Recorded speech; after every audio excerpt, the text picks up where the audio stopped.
पहला क्वेश्चन है कि हड़प्पा सभ्यता में युगल समाधान किस स्थल से मिला था। तो हड़प्पा सभ्यता में युगल समाधान किस स्थल से मिला था। तो मोहनजोदड़ो से, लोथल से, बनावली से या सुरतगोई से। तो कहाँ से मिला था आप बताइएगा। देखिए क्या चीज पूछा, तो सबसे पहले क्वेश्चन पर आप ध्यान दीजिए कि युगल समाधान पूछा है ना, युगल समाधान पूछा। तो युगल समाधान जो बाबू आपका मिला था वो लोथल से मिला था। कहाँ से, तो ऑप्शन नंबर हो जाएगा बी, क्या चीज हो जाएगा, तो लोथल से मिला था, ठीक ना। उसके बाद अगला क्वेश्चन है कि सिंधु घाटी सभ्यता किस युग की सभ्यता मानी जाती है। इसका कहने का मतलब है कि सिंधु घाटी सभ्यता किस युग की मानी जाती है, यानी कि किस युग की सभ्यता मानी जाती है। तो क्या जी, प्रस्त युग की, स्वर्ण युग की, कांस्य युग की या ताम्र युग की। देखिए आपको पिछले वीडियो में अगर नहीं देखे हैं तो देखिएगा, आप उसको मैं बताए हैं कि जो हड़प्पा सभ्यता है वो एक कांस्य युगीन सभ्यता थी, ठीक ना, और मध्य युगीन इसको बोलते हैं, ठीक है। तो ऑप्शन नंबर क्या जाएगा, ऑप्शन नंबर सी, कांस्य युगीन सभ्यता, ठीक है। उसके बाद 3 नंबर क्वेश्चन आपका है कि उत्तर वैदिक काल की अवधि क्या थी। तो उत्तर वैदिक काल का जो बाबू अवधि था वह क्या जी था, तो 1100 ईस्वी से 500 ईस्वी पूर्व, या 1200 ईस्वी से 600 ईस्वी पूर्व, या 1000 से 600 ईस्वी पूर्व। तो आप बताइएगा। देखिए ये सब जितना भी क्वेश्चन है ना बाबू, इससे बार आपको नहीं पूछा जाएगा। ये देखिएगा प्रीवियस ईयर उलट करके एकदम डायरेक्ट देखने को मिलेगा, ठीक है। आप जिस समय एग्जाम में बैठ रहे होंगे तो पता हो रहा होगा कि एकदम सीधे दिमाग पर छप गया है ना। तो ये जो बाबू आपका हो गया 1000 ईस्वी से 600 ईस्वी पूर्व, ठीक है।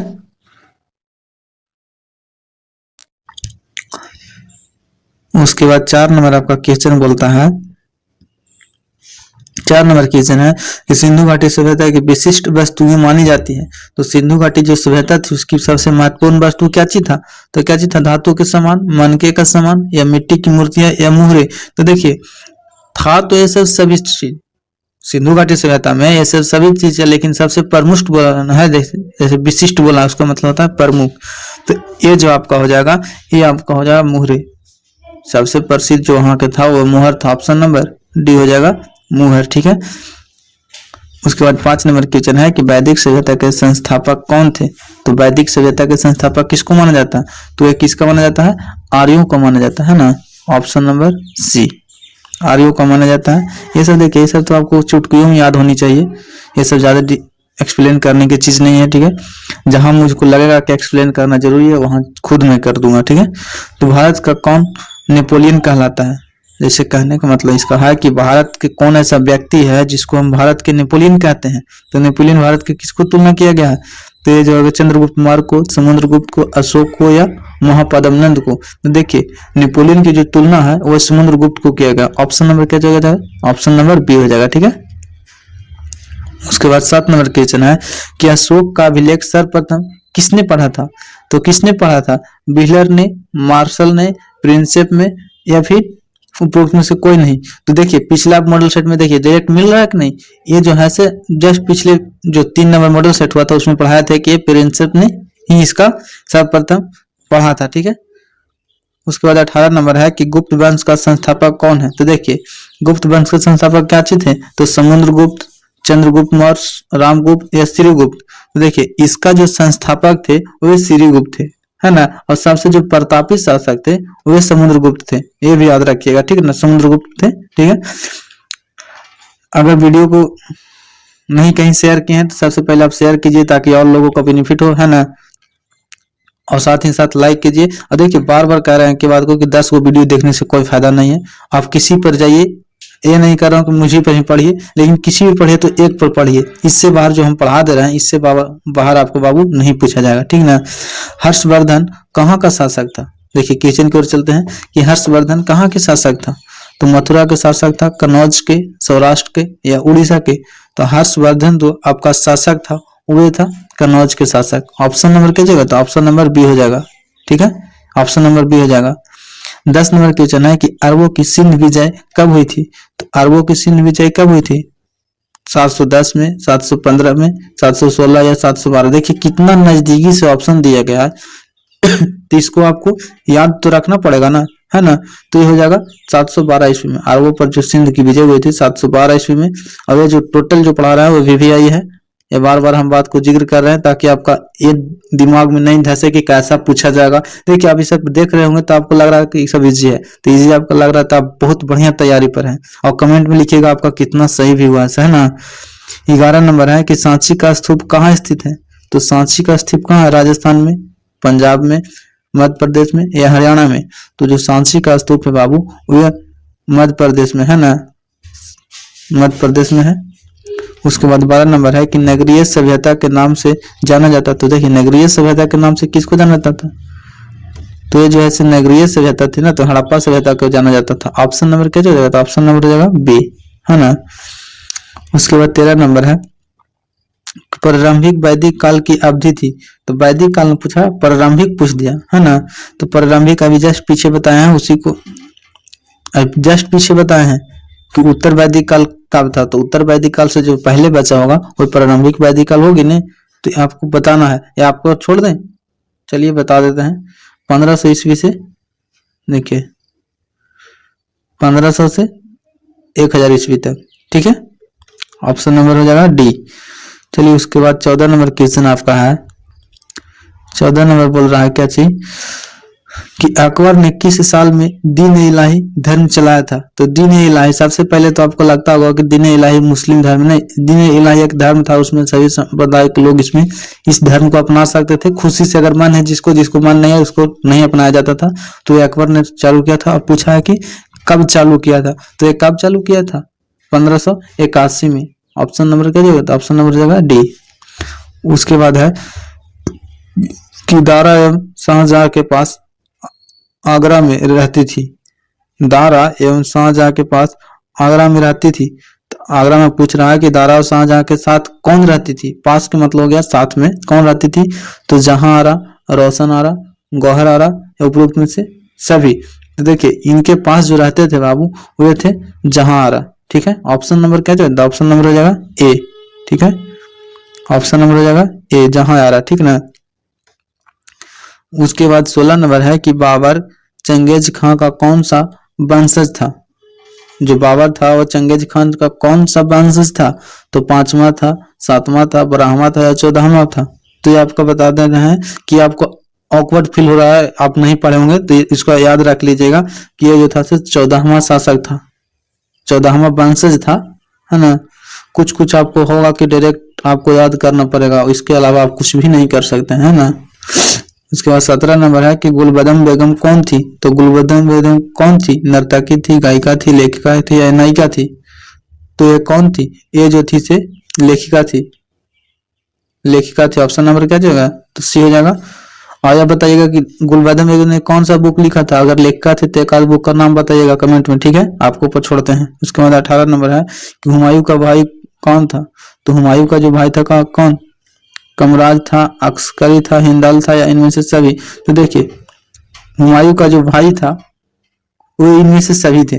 ऑप्शन नंबर क्या हो जाता है? ऑप्शन नंबर हो जाएगा डी, ठीक है। उसके बाद 19 नंबर है कि पानीपत की प्रथम लड़ाई कब हुई थी? तो पानीपत की प्रथम लड़ाई कब हुई थी? इसको इसे तो ऐसा ही याद होगा, 1526 ईस्वी में, ठीक है। उसके बाद है कृष्णदेवराय का शासनकाल कब से कब था? इसको देखिए ऐसा क्वेश्चन आता है, इसको आपको कोई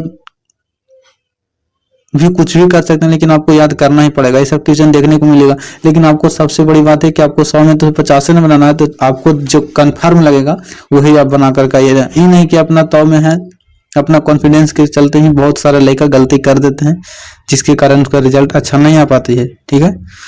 तो जो आपको डायरेक्ट देखे, डायरेक्ट माइंड में चिपक जाए वही को आप मार के आना है ना, ठीक ना। 20 नंबर हो जाएगा। तो ये हो जाएगा आपका क्या चीज, ये सब थोड़ा याद करने वाला चीज है, तो ये सब कंफ्यूजन में आपको वहां पे टिक आउट नहीं करना है, आगे बढ़ जाना, ठीक है। 1509 से 1529। उसके बाद है 21 नंबर। और इसके बाद जैसे 10 मॉडल सेट खत्म होगा तो आपको सब्जेक्टिव पूरा ला कर दिया जाएगा, ठीक है। और उससे बाहर भी आपको नहीं पूछा जाएगा, जो हम करवा देंगे, ठीक है। निकोलो कोंडी किस देश का यात्री था? तो जो निकोलो कोंडी था बाबू वो किस देश का निवासी था? तो ये जो था से इटली का निवासी था, ठीक है। उसके बाद 22 नंबर क्वेश्चन है कि निम्नलिखित में से महिला संत कौन थी? तो कौन थी? मीरा थी, अंडाला थी, कराइकल थी, उपरोक्त में से कोई नहीं। तो देखिए यहाँ पे इसको कहने का मतलब है कि निम्नलिखित में से महिला संत थी, थी पूछ दिया ना, लेकिन यहाँ पे कोई नहीं था, ये सारे थी। महिला जो शांत थे, इनमें से सभी मारो, ये नहीं के काटो, ठीक ना, और इनमें से सही मारो और डी का ऑप्शन टिक आउट करके आना है, ठीक है। उसके बाद था रामानंद के शिष्य थे। रामानंद के शिष्य कौन थे? तो रैदास थे, कबीर थे, पिप्पा थे, में से सभी। देखिए रामानंद के शिष्य तो इनमें से सभी थे, ऑप्शन नंबर हो जाएगा डी, ठीक है। उसके बाद 24 नंबर है, कृष्ण को कौन अपना पति मानती थी? तो कृष्ण को कौन अपना पति मानती थी? कौन मानती थी? तो मीरा मानती थी, मीरा मानती थी, ठीक है। उसके बाद है 25 नंबर कि अब्दुल रजाक समरकंती नामक यात्री ने किसके यात्रा वृत्तांत को पढ़ा और उससे प्रेरणा ली? अब्दुल रजाक समरकंती नामक यात्री ने किसके यात्रा वृत्तांत को पढ़ा और उससे प्रेरणा लिया था? तो किसके यात्रा वृत्तांत से पढ़ा था? तो आप बताइएगा, ये जो था से इब्न बतूता के नाम से पढ़ा था। ऑप्शन नंबर हो जाएगा क्या जी? तो ऑप्शन नंबर हो जाएगा बी। थोड़ा आवाज हो रहा है बगल से, इसलिए थोड़ा।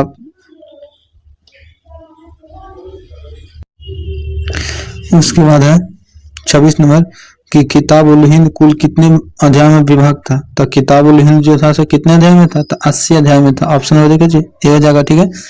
उसके बाद है 27 नंबर की महलवाड़ी व्यवस्था में राजस्व वसूलने का इकाई क्या चीज था? तो महलवाड़ी जो व्यवस्था थी बाबू, उसमें जो राजस्व वसूलने का जो था वो महज था, महल था, ठीक है। महलवाड़ी में क्या चीज याद रखना? तो महल, ठीक ना। उसके बाद है कि संथाल विद्रोह का किसने किया था? तो जो संथाल विद्रोह हुआ था वह था क्या चीज? तो 1355 ईस्वी में हुआ था, ठीक है। और ये जो था से इसका जो विरोध हुआ था उसका नेतृत्व किसने किया था, ये ना पूछ रहा है। तो ये सिद्धू और कानू नामक व्यक्ति ने किया था, ठीक है। सिद्धू और कानू आएगा, उसको भी मारिएगा, ठीक है। 29 नंबर है, अवध के नवाब वाजिद अली शाह को गद्दी पर से हटा दिया गया। तो पूछने का मतलब है कि कब हटाया गया था? कब हटाया गया था? तो हटाया गया था 1856 ईस्वी में, ठीक है। 1856 ईस्वी में। उसी के बाद तो 1857 की क्रांति हुई थी। उसके बाद कि झांसी में 1857 की क्रांति का नेतृत्व किसने किया था? तो झांसी ने किसने किया था? तो झांसी ने किया था रानी लक्ष्मीबाई ने। रानी लक्ष्मीबाई हो जाएगा, ये आप बताइए तो थोड़ा कौन हो जाएगा? तो हाँ, रानी लक्ष्मीबाई को ही झांसी की रानी बोला जाता है, ठीक है। उसके बाद है 31 नंबर है कि एनफील्ड राइफल को इस्तेमाल किसने सर्वप्रथम शुरू किया था? तो एनफील्ड जो राइफल थी बाबू, उसमें चर्बी वाला कारतूस लगता था, उसको मुंह से छील करके और उसको चलाया जाता था। तो पूछा इसका सर्वप्रथम उपयोग किसने शुरू किया था? तो ये जो था बाबू आपका, ये आप था हेनरी हार्डिंग, ठीक है। हेनरी हार्डिंग, ऑप्शन नंबर क्या चाहिए? ए।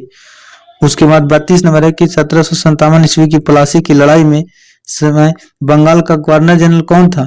तो 1757 में बंगाल का गवर्नर जनरल कौन था? ये था आपका रॉबर्ट क्लाइव। ऑप्शन नंबर क्या जाएगा? तो ऑप्शन नंबर हो जाएगा बी, ठीक है। उसके बाद है कि सर्वप्रथम भारत में रेल कहां से कहां तक चली थी? तो कहां तक? मुंबई से थाने तक। ऑप्शन नंबर क्या हो जाएगा? ऑप्शन नंबर हो जाएगा बी। और कब चला था? तो 1853 में, यह भी याद रखिएगा, 1853 में। और किसने चलवाया था?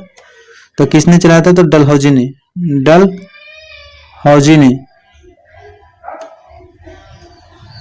डलहौजी ने चलवाया था। 34 नंबर है कि भारत में औपचारिक जनगणना कब शुरू हुई थी? तो कल ही बताए थे कब शुरू हुई थी। तो ये आपका जो शुरू हुआ था बाबू, वो हुआ था औपचारिक रूप से, तो औपचारिक रूप से हुआ था 1872 ईस्वी में, ठीक ना। उसके बाद 35 नंबर है कि चौरी चौरी हत्याकांड कब हुई थी? तो देखिए कितना शब्द दिया, डेट दे दिया, तो आपको डायरेक्ट याद रखना है कि 4 या 5 फरवरी, 4 आएगा तभी मारेगा, 5 आएगा तभी मारेगा। तो ऑप्शन नंबर क्या होगा? ऑप्शन नंबर ए हो जाएगा, ठीक है। उसके बाद 35 नंबर है कि असहयोग आंदोलन का नेतृत्व किसने किया था? तो असहयोग आंदोलन का नेतृत्व किसने किया था? तो यह था महात्मा गांधी ने। Option number B. उसके बाद है 37 नंबर की मुस्लिम लीग की स्थापना किसने किया था? तो मुस्लिम लीग की स्थापना किसने किया था? खान बंधु ने, ठीक है, खान बंधु ने। ऑप्शन नंबर क्या बी। उसके बाद है 38 नंबर की मुस्लिम लीग ने प्रत्यक्ष कार्रवाई दिवस कब मनाया था? तो कब मनाया था आप बताइएगा। तो ये जो मनाया था 16 अगस्त 1946 को। ऑप्शन नंबर क्या जाए? तो ऑप्शन नंबर हो जाएगा बी, ठीक है। उसके बाद 39 नंबर है, 40 नंबर है कि हिंदू महासभा के संस्थापक कौन थे? तो हिंदू जो महासभा के संस्थापक थे और वे कौन माने जाते हैं? तो ये जो माने जाते हैं पंडित मदन मोहन मालवीय। ऑप्शन नंबर क्या हो जाएगा? तो ऑप्शन नंबर हो जाएगा बी, ए हो जाएगा, पंडित मदन मोहन मालवीय। उसके बाद है 40 नंबर, ब्रिटेन की लेबर पार्टी की सरकार द्वितीय विश्व युद्ध के बाद कब बनी? तो कब बनी आपको पर छोड़ते हैं।